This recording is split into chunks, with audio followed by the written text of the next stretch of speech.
Las 10:02 de la mañana. ¿Qué haces, Luis querido? ¿Cómo estás? ¿Qué Muy día? buenos días para todos. ¿Cómo les va? ¿Cómo se levantaron hoy? Muy buenos días para todos. 13 grados, 6 décimas la temperatura. Un día un poquitito nublado. Vi algunas nubes que se iban disipando y le estaba ganando el sol y me gusta. Bueno, Luis, yo te quiero preguntar porque recién leía tu tweet que decís que tenés mucha información y dos partes de una editorial muy interesante para explicar lo que pasó anoche. Bueno, a ver, voy a tratar de explicar las 1001 razones de la aplastante derrota con independencia del armado electoral, que es un capítulo aparte y que me gustaría analizar dentro de un ratito. En realidad tengo 10 razones de un lado y, permitime que te diga, ¿qué debería hacer el presidente para recuperar la iniciativa? Otras 10 acciones del otro lado. Es sencillito, ¿eh? Es un resumen. Empiezo por las 10 razones de la aplastante derrota.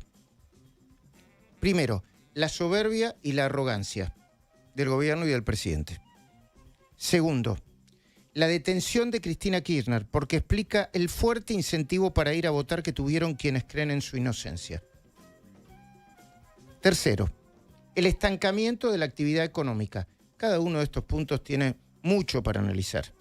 Cuarto, la falta de empatía con los discapacitados y sus familias. 5, los audios de Españolo. 6, el factor Karina. 7, los Menem en el gobierno. 8, la falta de gestión en áreas clave. 9, la pelea simultánea y con muestras de ensañamiento contra los dueños de los medios, los periodistas, los bancos, la UIA, los economistas, la comunidad científica y la comunidad artística, entre otros sectores, con todos al mismo tiempo. Y 10, la falta de un acuerdo parlamentario mínimo indispensable, lo necesario para evitar la seguidilla de derrotas antes de la elección. ¿Y qué debería hacer el presidente para recuperar la iniciativa? Otros 10 puntos para charlar, cada uno de esos puntos. Si querés analizarlo, después te paso el papelito. Pedir disculpas y no volver a comportarse con soberbia y arrogancia. Ignorar a Cristina Kirchner y advertir del peligro que significaría Kicillof presidente, pero sin necesidad de llamarlo enano soviético, que con revisar la historia de la gestión ya sería suficiente. Su gestión como ministro y su gestión como gobernador. 3. Resetear en su cabeza de macroeconomista que algunos aspectos de la microeconomía también importan. ¿Viste cuando se dice es la economía estúpido, la economía importa? Algunos aspectos de la microeconomía también importan. 4. Pedir disculpas sinceras a los discapacitados y sus familias y separar cuanto antes la paja del trigo. Esto es, las pensiones por invalidez mal otorgadas del pago actualizado de los servicios a los discapacitados que lo necesitan. Eso es gestión, ¿eh? Cuando uno dice le falta gestión ahí. 5. Apartar a los involucrados de los audios hasta que la justicia determine su inocencia. No estoy diciendo que son culpables, digo, apartar a todos los involucrados en los audios hasta que la justicia determine su inocencia. 6. Disminuir la exposición política y la responsabilidad en múltiples funciones de Karina Milei. Lo explico brevemente. Es que al empoderarla tanto, el propio Milei la transformó en su talón de Aquiles. 7. Separar por lo menos, digo por lo menos, yo nunca aconsejo renuncia, pero separar por lo menos a Lule Menem del gobierno hasta que la justicia determine su inocencia. Empezar a gestionar desde ahora mismo y comunicarlo. Voy a dar solo 2 ejemplos. Rutas y autopistas. Obras de infraestructura y mantenimiento que no pueden esperar más. Me faltan 2 solamente, 9. Diferenciar la afectación de intereses de la pelea casi personal. A ver cómo lo explico. Se pueden tener intereses diferentes a los medios, los economistas, los periodistas, los bancos, parte del sistema político, los científicos y los artistas. Se puede incluso pensar distinto, o muy distinto, que todos ellos al mismo tiempo. Pero lo que genera rechazo es el ataque desproporcionado a las personas, aunque sea presentado como parte de la batalla cultural. Y punto número 10, empezar a establecer en el Parlamento acuerdos que no impliquen resignar el equilibrio fiscal, pero que contemplen los intereses de una parte de los ciudadanos a los que sí representa la oposición. Todos estos puntos, obviamente, son para ponerlos sobre la mesa y para discutir. Cuando pasaron 9 minutos desde las 10 de la mañana, con una temperatura en este momento de 13 grados 6 décimas. Y esto es sin analizar las graves deficiencias del armado electoral, ¿no? Es fundamental. Es muy interesante los 10 puntos que planteaste, Luis. Muy interesante. ¿Sabes alguna otra cosita Por te favor, sumaría? ¿sabés lo que pasa con estos puntos? Que todas las personas a las que se los reenvié, y fueron relativamente pocas, le empezaron a agregar muchísimas cosas que están viendo o que veían, pero que no terminaban de expresar o sentían que no era el momento de expresar. Claro, claro. Mirá, por ejemplo, en vez de insultar al opositor que considerás un corrupto, hacer las denuncias en la justicia a esos supuestos corruptos. Porque el kirchnerismo no te insulta, te arma la denuncia directamente, pero sea no o no importa, real. Ni siquiera importa qué es lo que hace el kirchnerismo. Es lo que debés y lo que tenés que hacer. A ver, si vos tenés un proyecto mejor que el de Axel Kicillof, ¿es necesario que le digas cada 5 minutos enano soviético?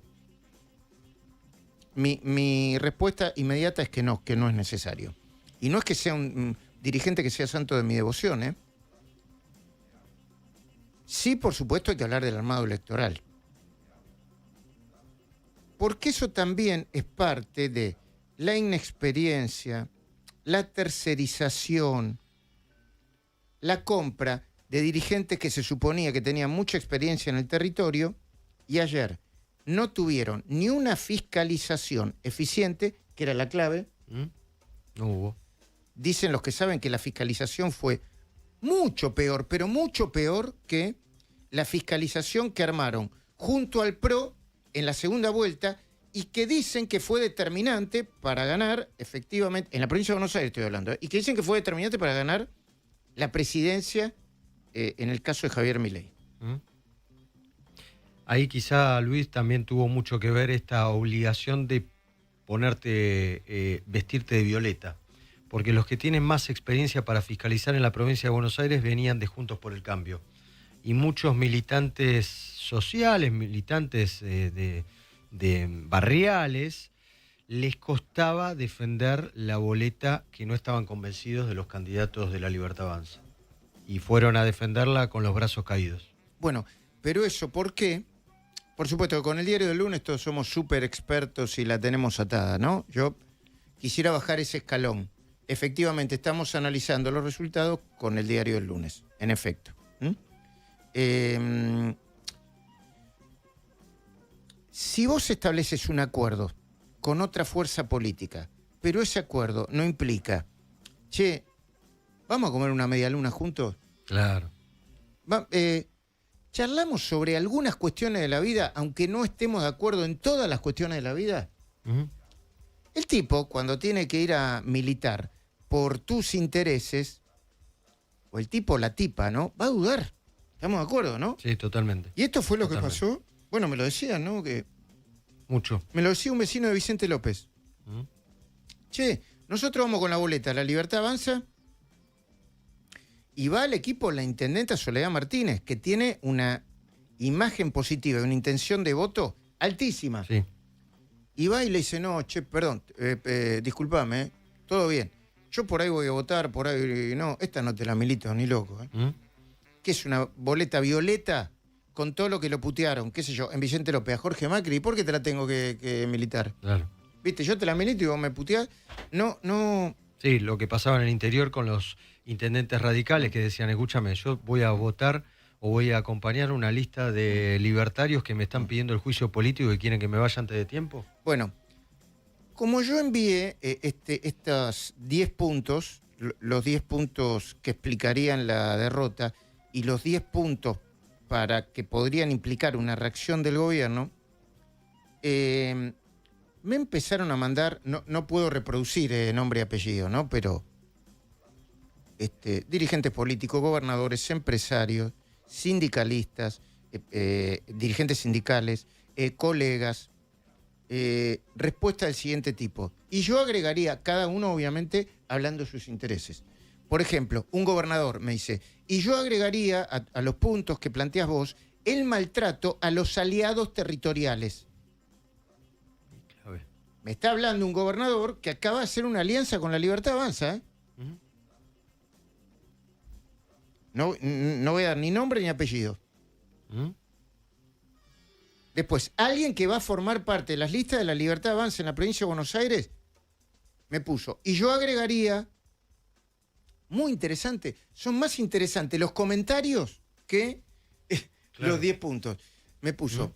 Y yo agregaría las peleas internas profundas que implican que en lo más alto del poder, uno vaya para un lado y otro vaya para el otro lado. Totalmente. Bueno. O los pases de factura que nos mandan en off algunos funcionarios diciendo, che, tal o cual hizo esto mal o es chorro, pero arréglenlo entre ustedes.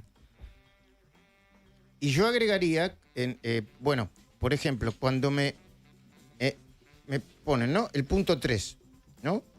O el punto 1 de las primeras 10 razones. Yo incluyo ahí la soberbia y la arrogancia.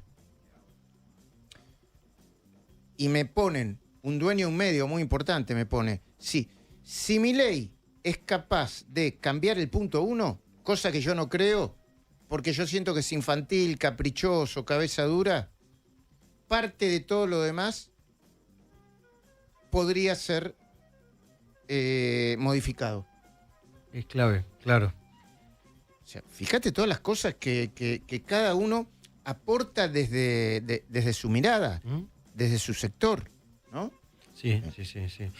Hubo muchas reacciones en redes sociales de gente cercana al presidente, economistas. A mí me sorprendió, por ejemplo, un tuit de Miguel Bogiano, que la gente quiere seguir cagando en un balde. Es una explicación muy simplona. Sí, bueno. Ese tipo de cosas son las que le fueron horadando. Porque, a ver, vamos a detenernos en el punto 1. Yo digo, ¿no? Algunas de las 10 razones de la aplastante derrota. Con independencia del armado electoral, que es, de nuevo, un capítulo aparte para especialistas. La soberbia y la arrogancia. ¿Alguien le habló alguna vez el presidente de lo que podía ser entendido como soberbia y arrogancia? ¿Querés que te diga la verdad? Sí. ¿No? Muy pocos. No se animaron a hablarle al presidente de la soberbia y la arrogancia. Una persona que le habló de la soberbia y la arrogancia se lo dijo de la siguiente manera. Señor presidente, cuando usted habla de Luis Caputo como el ministro más espectacular de toda la historia de la Argentina, y no pone ningún matiz a eso, ¿por qué lo hace? ¿Sabés lo que responde el presidente? Te dice, lo hago para incentivar a mi gabinete. Necesito mantener incentivado a mi gabinete porque esta es una lucha muy larga, muy intensa y tienen que estar todos los días palo. Perfecto. Pero usted comprende, señor presidente, que esa misma razón por la cual usted le dice Coloso Sturzenegger, mejor ministro de la historia ese mismo sentido que lo dice abiertamente y en público puede implicar para el resto de las personas que no entienden la incentivación de su gabinete un acto de soberbia y de arrogancia? Claro, claro. O sea, como, che, pará, ¿a quién le ganamos todavía? Si los problemas no están solucionados. Bueno.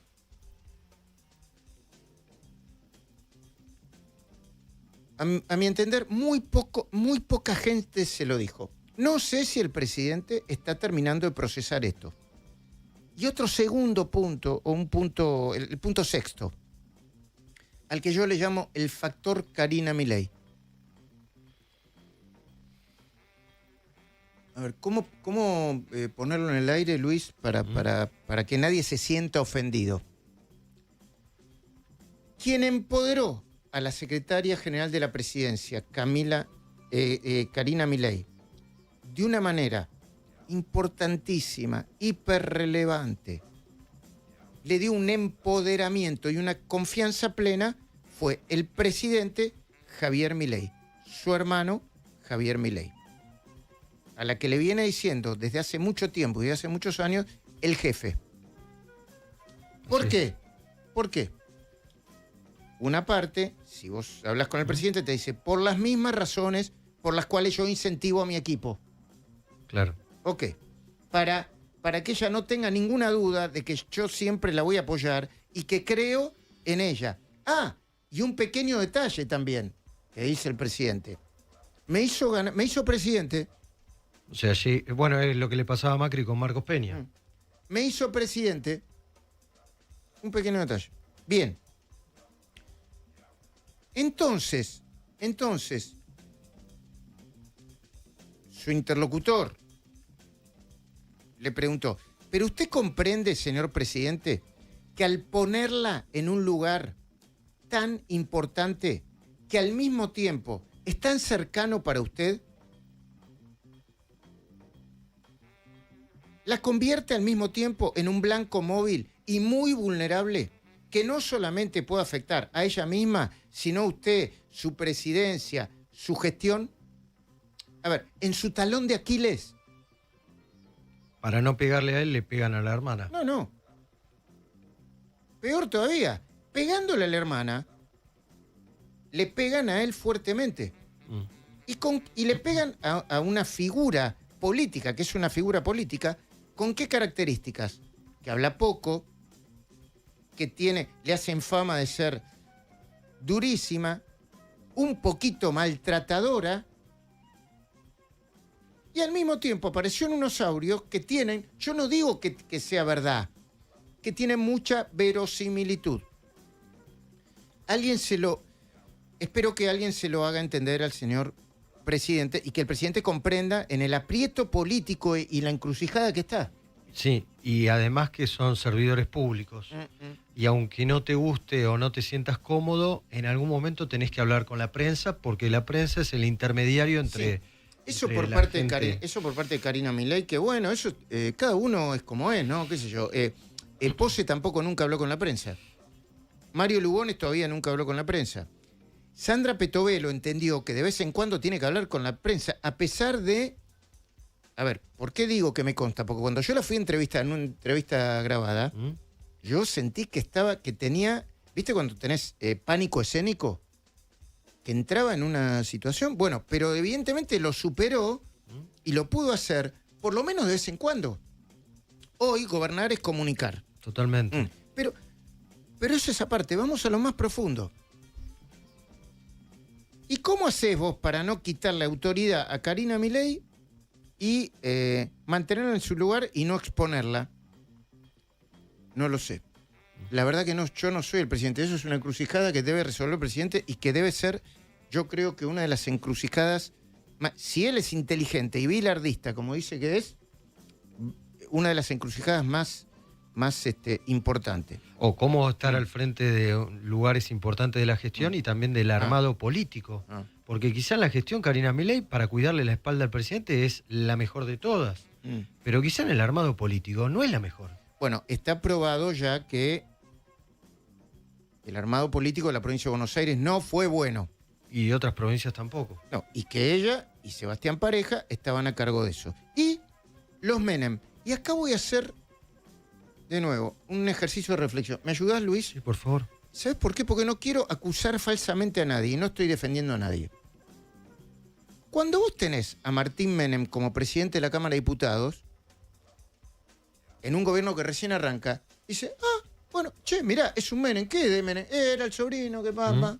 Bueno, ok, ¿y cómo anda? Y viste la pelea, algunas cosas salen bien, algunas cosas salen mal. Sí. Martín Menem, imagen de Martín Menem. Cuando la imagen de cuando Martín Menem se le suma,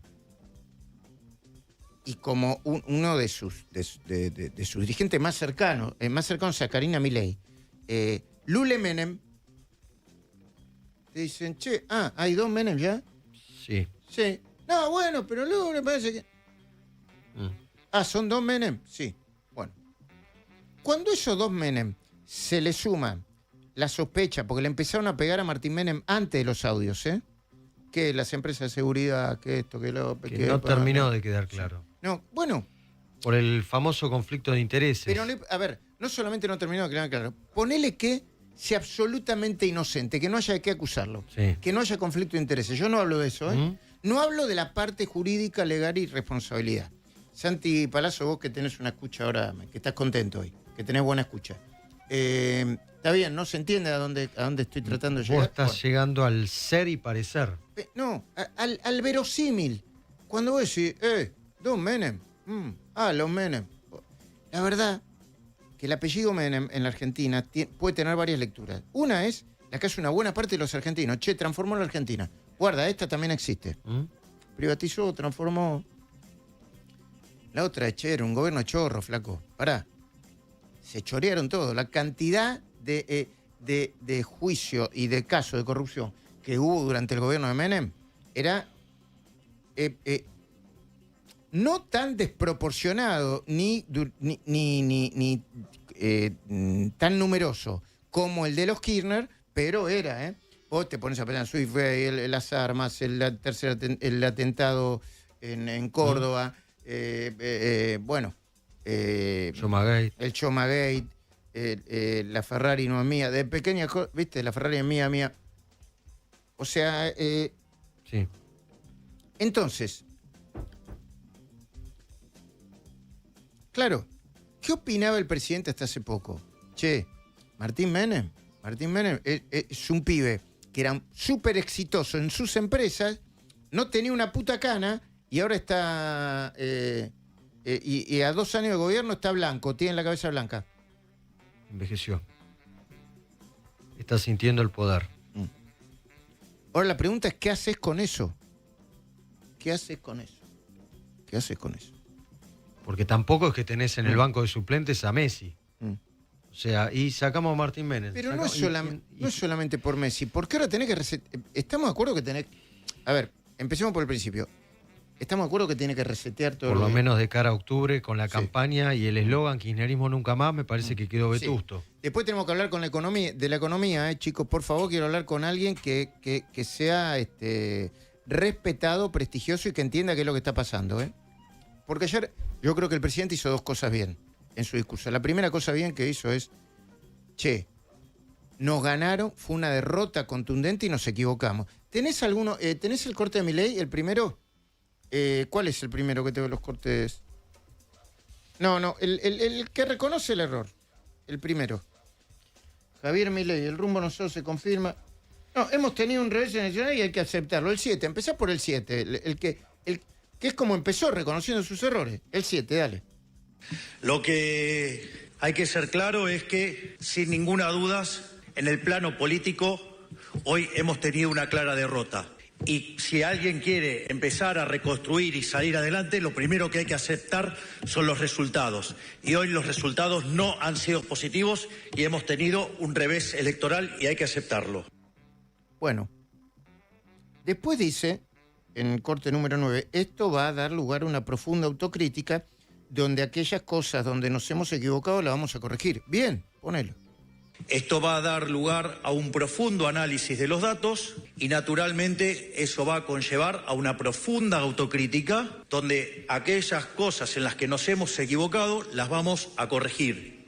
No hay opción de repetir los errores. De cara al futuro vamos a corregir todos nuestros errores. Bueno, hasta ahí bien, hasta ahí bien. ¿Vos viste lo que dijo al principio? Todos los errores políticos que cometimos. Hay un tema acá, que es que separa la economía de la política. Y hay otro tema, no sé en qué corte está, pero... está en el 6 ahora. Que yo creo que esto está bien también.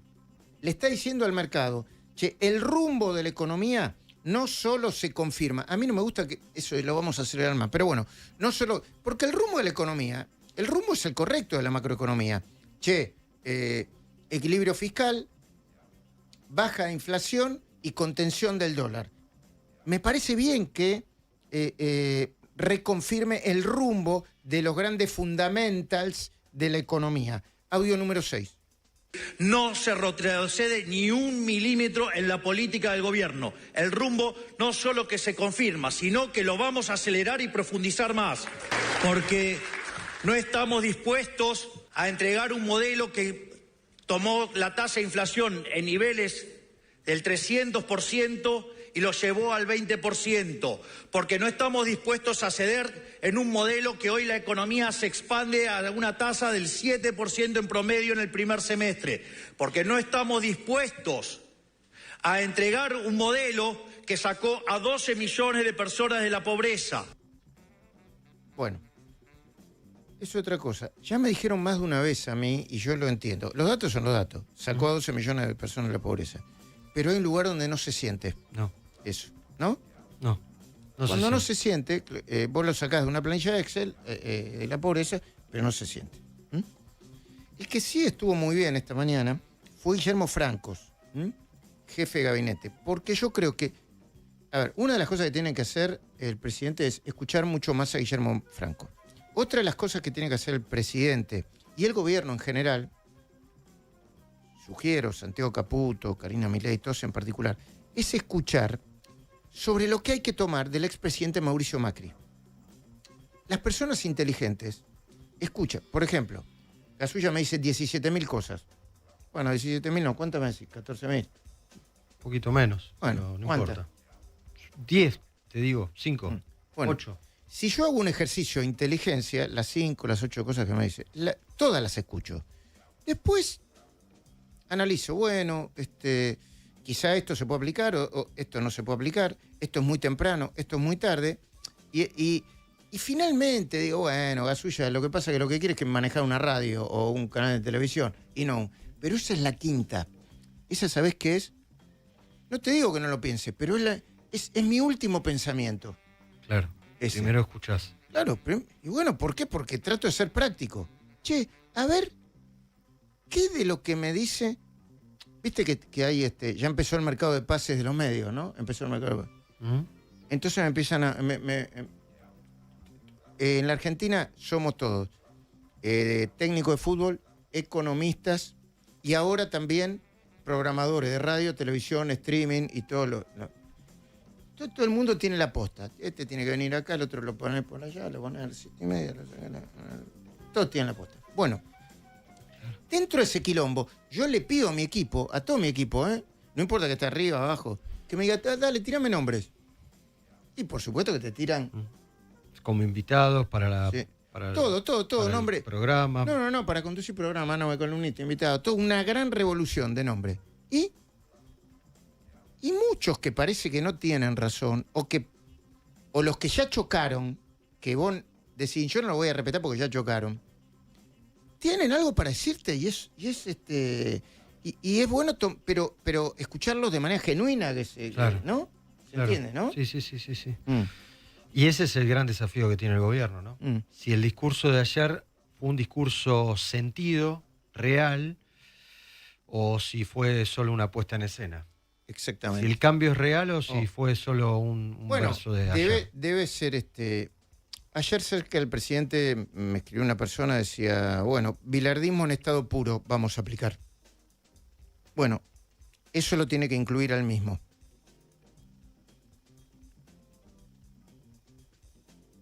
Eso lo tiene que incluir al propio presidente Javier Milei. Che, Franco, necesito comunicarme con mi...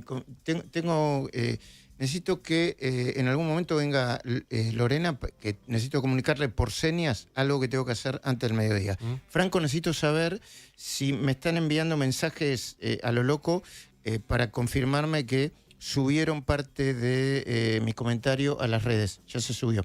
Y se subió, el texto se subió, ¿no? Muchísimas gracias. Okay. ¿Y qué más? Díganle a Agustina que venga Fernando González, director del Observador España y conductor de Domingo 107.9, que me dijeron que iba a estar 10:30, a ver si está llegando y que se vaya metiendo en el aire. Y en 5 minutos que venga todo el equipo de Majul 107.9. Perdón que voy tirando órdenes en el aire, pero no tengo el tiempo para mandar mensajito de texto. Una sola cosa para reflexionar y te pido tu opinión, Luis. Por favor, vos decí lo que quieras. El gobierno no tiene un problema, lamentablemente por el calendario, ¿no? Que ya tiene los candidatos para las elecciones en Provincia de Buenos Aires y en la Ciudad de Buenos Aires de octubre. ¿Cómo haces para replantearte la estrategia con los mismos nombres que elegiste antes de esta elección inesperada? Gran pregunta. O sea, gran pregunta. Alejandro Fargosi, ¿es el mejor candidato para la Ciudad de Buenos Aires? Ahora con el diario del lunes te discuto todo. Sí. Esper, ¿es el mejor candidato? Déjame que te plantee matices. A Fargosi no lo conozco como candidato. Te diría que uno de los principales problemas que tiene Fargosi es que es conocido en el ámbito académico. Claro. Pero no es tan conocido. Y tiene buenas ideas, muy buenas ideas, pero además, por otra parte, es poco flexible. Bueno, porque vos utilizaste la palabra soberbia. Yo digo, Esper, antes. No, bueno, espera. ¿Hablamos de Esper o hablamos de Fargosi? Vamos uno por uno, porque si no, no. Esper y Fargosi son dos tipos muy duros, muy críticos contra el kirchnerismo, pero que quizás no son las dos personas para un tiempo de reflexión. No sé. Está bien, vos lo planteas como una cosa global. Vamos por José Luis Esper. Igual ya están elegidos los candidatos. Vamos por José Luis Esper. José Luis Esper, ¿qué tiene de fortalezas y debilidades? Fortalezas. Representa las ideas de la libertad, cuya batalla cultural todavía no se abandonó. Y a mí me parece que está bien que no se abandone. El tema es cómo vos la planteás esa batalla cultural. Y con qué tono. Y si necesitas putear a medio mundo para plantear una batalla cultural. Claro. 2. Tiene como debilidad algo que en el peronismo, en la provincia de Buenos Aires, se convierte en fortaleza, que es que es muy provocador. E insulta, José Luis Espert insulta como Milei, pero sin la intención de voto de Milei. Entonces, se pasa en el insulto. ¿Qué quiero decir esto? Que vos podés ser, ayer como me decía Trebuch,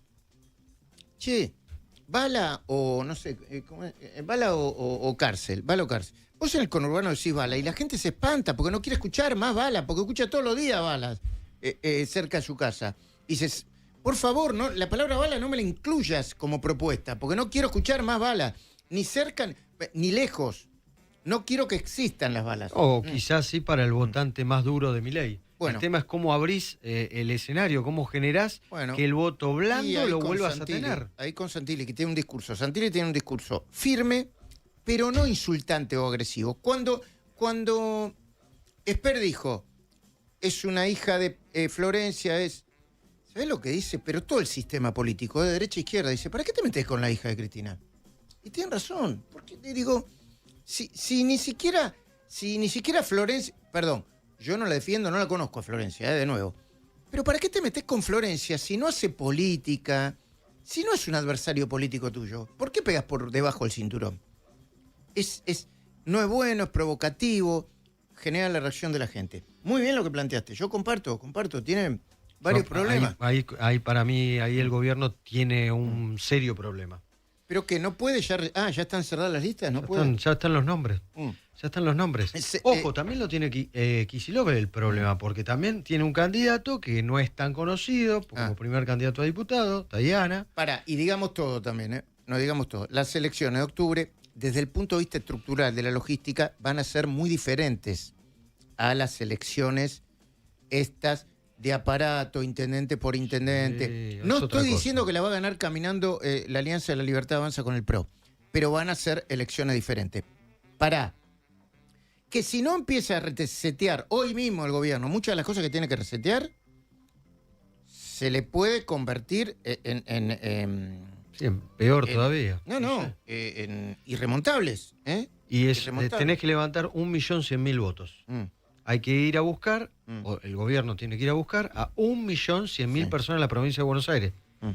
No es poca cosa. Che, la cantidad de respuestas que vengo teniendo. ¿Yo qué hice? Escribí muy temprano esto y lo mandé a muchísima gente. ¿Mm? Creo que a Fernando González también se lo mandé. Fernando, buen día. ¿Cómo estás? Buen día, Luis. Sí, muy Buen bien. día a los dos, Luis. Bien, bien. Vamos Bueno, con ritmo, Fer, ¿eh? Vamos. Ok. Vamos. Se Sí, me lo mucho y mandaste temprano. recibiste, Lo recibí. Ok. Lo recibí y te contesté, pero Y me tuviste contestaste. muchas respuestas. No, sí, me tuviste. contestaste. Te venía Sí. escuchando. Pero y agregaste algo, ¿no? También. No, por supuesto. ¿Y qué agregaste? Porque, a ver, esto es una hoja de ruta para que el gobierno tome... Puede no tomar ninguna, pero es una hoja de ruta. ¿Y qué es lo primero que agregaste, Fernando? El cambio tiene que ser de 180 grados. Digamos, si no, de acá a octubre, al 26 de octubre, si no es un cambio absolutamente rotundo, no tiene manera de quebrar la dinámica. La dinámica es de derrota. A partir de lo que pasó ayer y de que fuera tan impactante, es de derrota. Si no la quebrás, y tiene 24, con suerte 48 horas, para dar las señales a Javier Milei de que está quebrando la dinámica de la derrota. Escuchame una cosita. Voy a dar las respuestas que me están llegando a mi celular, pero sin mencionar nombre y apellido. Ok. Después uno puede identificar. Alguien del PRO, pero muy importante el PRO, muy importante. Buenas. Perfecto, pero ellos van a escuchar. Ok. Un fiscal federal. Muy bueno. Bueno, lo que son solamente elogios lo voy a pasar. Comparto plenamente, 100%, dice un gobernador. Vos me mandaste un mensaje de audio, Fernando, por eso no lo pude.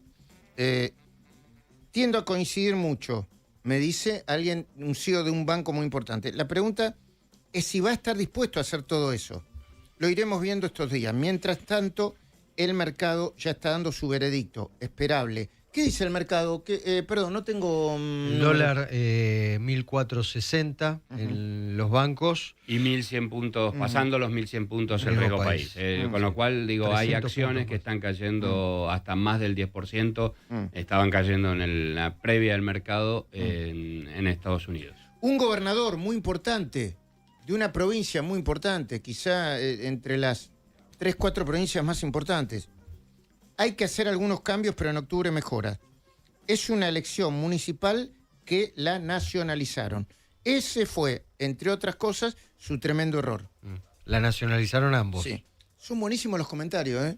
Son buenísimos. No lo que escribí yo, sino los comentarios sobre lo que escribí. A ver. Otro gobernador muy importante, coincido en todo. Un futbolista, primera figura, que jugó en el seleccionado argentino. Buenísimo. Y sí, debería cambiar muchas cosas. Un economista de primer nivel, bueno, me escribió largo, perdón, 100% de acuerdo, lo estamos discutiendo con mis socios, esperemos que Milei... Y el desafío es cómo dar respuesta a la gente, sostener baja de inflación y dar alguna señal para el futuro, y a la vez los mercados. Se pone en juego el liderazgo político de Milei, se retoma la iniciativa. Es... bueno, pero acá... Yo digo, es cierto que todo el mundo tiene cosas para decir en la Argentina, ¿viste? Que somos todos técnicos, bueno, Fernando es de Racing, no nos ríe. Pero, aunque seas muy determinado como Milei, aunque tengas que dar una batalla cultural, ¿es necesario que la batalla cultural incluya, con el diario del lunes, putear personalmente al Ali Espósito o al que esté en lugar del Ali Espósito? No, está claro que con el resultado de ayer, hoy es el Provocar famoso reacción. diario del lunes. Claro, claro, porque terminás, digamos, te doy un ejemplo, Luis. Mi hija tiene 23 años, Ajá. universitaria, estudia en España. Le gusta Lali Espósito. Y también le gustaba al principio el gobierno de Javier Milei. y se vio en una contradicción. Entonces, digo, ¿cuántas de esas personas se vieron en una contradicción? Claro, vos no te tenés que no tenés Vas que perdiendo votos propios todo el tiempo. No tenés que pelearte con toda la comunidad artística para convencer con tus ideas, que son interesantes en la batalla cultural. No tenés que dejar sin cobertura a mucha familia de discapacitados, mientras que empezás a bajar una por una, que no es motosierra eso, es bisturí, cada una de las pensiones por invalidez que están mal otorgadas. Sí, totalmente. Gran cuenta pendiente ahí en discapacidad, porque lo que más bronca da es que los que hicieron negocios con la discapacidad ahora son los dueños de la moral y de la ética. Escuchamos algunos audios de Guillermo Franco antes de despedir al querido Luis Gasulla. Guillermo Franco, los resultados macroeconómicos no llegan a la gente. Bueno, es el jefe de gabinete diciendo nada más y nada menos que los resultados macroeconómicos no llegan a la gente. Es el audio número 21, querido Santi. Como lo explicó ayer en sus palabras el presidente, es momento de hacer autocrítica, de ver, de analizar, de ver en qué fallamos, tanto en lo político como por qué los resultados macroeconómicos no llegan a la gente y hay una distancia entre lo que la gente opina y lo que el gobierno propone como política, que claramente no lo va a cambiar, como lo explicó el presidente, ¿no? Nosotros estamos convencidos que el equilibrio fiscal es la base de un crecimiento económico. Ahora, también es cierto que el pase de la macroeconomía a la micro para la gente es muy importante. Bueno, mirá vos, yo no había escuchado a Guillermo Franco, ¿no? Pero bueno, evidentemente es obvio, ¿no? Ahora parece todo muy obvio lo que pueden sugerir incluso dentro del propio gobierno. Sí, la pregunta es si Guillermo Franco, como jefe de gabinete, se lo dijo esto a los funcionarios del área antes, porque después es fácil, es fácil decirlo. Yo creo que Franco que tiene un tono amable. Reflexivo, amable. Pero dice. Y aparte, digo, ha sido, sobre todo en estos últimos meses, la voz de la experiencia. En un gobierno en el cual muchos de los integrantes de ese gobierno se vio que no tenían la experiencia suficiente como para afrontar un momento como este. Ganarle al peronismo en la provincia de Buenos Aires es una batalla para tipos que tienen la piel muy curtida. Guillermo Franco, jefe de gabinete. Involuntariamente, mirá las palabras que elige, ¿no? Involuntariamente le transmitimos soberbia a la gente. ¿Le da la sensación que también fallaron en la soberbia de los últimos tiempos? Y puede ser, Eduardo, yo creo que a lo mejor sin hacerlo, digamos, voluntariamente, ¿no? Tal vez se transmitió esa sensación a la gente y, bueno, yo creo que eso también en general al pueblo no le cayó bien, no le cae bien, y también eso habrá que rectificar los caminos, ¿no? Bueno, bien lo que dice, porque dice, che, le transmitimos soberbia. Y fue involuntario, se la transmitimos igual. Y agrega, el presidente acompañó, pero no competía en las elecciones provinciales y en las nacionales. Acá está abriendo un poco el paraguas, compartamos. La tercera, el presidente tomó participación y expresó sus opiniones en la elección provincial, fundamentalmente porque creía que estaba en juego esto que son los pilares básicos macroeconómicos del país. Pero él no competía en la elección provincial, competía, eso está claro. ¿no? Entonces él va a competir en todo caso en la nacional, y ahí veremos. Bueno, y ahí veremos. Hay que ver, ¿eh? ¿Cuánto falta para la selección de octubre? Y el 26, o sea, estamos 7 de septiembre, en 50 días. Semanas. Ok. ¿Te quedás un ratito con nosotros, Fernando? Si querés, me quedo. No, ¿cómo que no? Lujo tener a Fernando González acá para analizar junto con todos nosotros el día después de la fuerte derrota, aplastante derrota de Fuerza Patria contra la Libertad Avanza. Hay muchas cosas para analizar. Gracias, Luisito Gasulla. Nos vemos a la noche. ¿Te puedo pedir un favor, Santi? Poneme música, viene todo el equipo. Compartimos con Fernando González, a ver dónde se sientan y se reparten. El que parte y bien reparte se queda con la mejor parte. Y seguimos en segundos, ¿sí? Dale.